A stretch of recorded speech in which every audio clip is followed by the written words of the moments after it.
There's a real camera hiding in this anime. Go for it.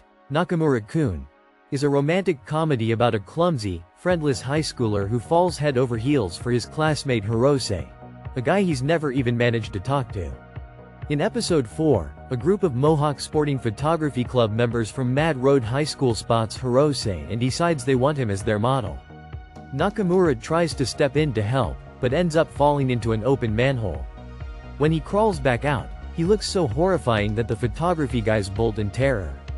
The photo they snapped of him later wins a horror award under the title, Gakuren Zombie. It's a great gag, but what caught my eye was the camera those photography club guys were carrying. After going through the frames carefully, I narrowed it down to two candidates, the Nikon D780 or the Nikon D850.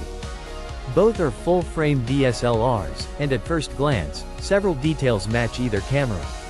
The mode dial position, the shutter button design, and the shape of the self-timer lamp are all consistent with both models. So how do you tell them apart? The deciding factor is the side terminal panel. On the D850, you'd expect to see a synced terminal cover and a 10-pin terminal cover, plus a rubber flap covering both of them, on the side of the body. But in the anime's depiction, those covers simply aren't there. That absence points clearly away from the D850 and toward the D780. There's also a practical angle worth mentioning. The D780 launched in January 2020 and retailed around 260,000 yen, while the D850 came out in September 2017 and ran closer to 340,000 yen. For a high school photography club, the D780 is simply the more realistic choice.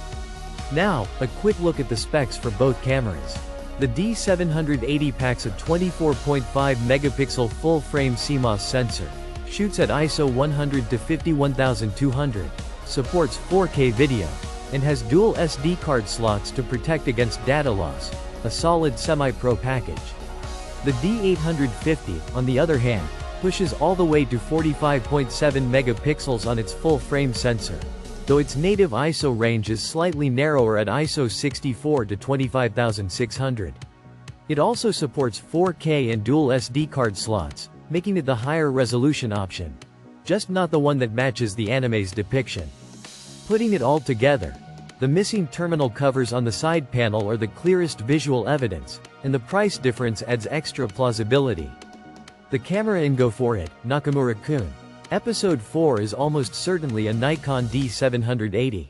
And while the D850 doesn't match perfectly, it's still worth acknowledging as the runner-up.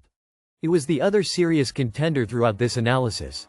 And the two cameras really are visually close in many ways. If you want to see the frame-by-frame comparisons for yourself, the full blog post with all the reference images is linked in the description below. And if you enjoy this kind of deep dive into cameras hiding in anime, consider subscribing. There's plenty more where this came from.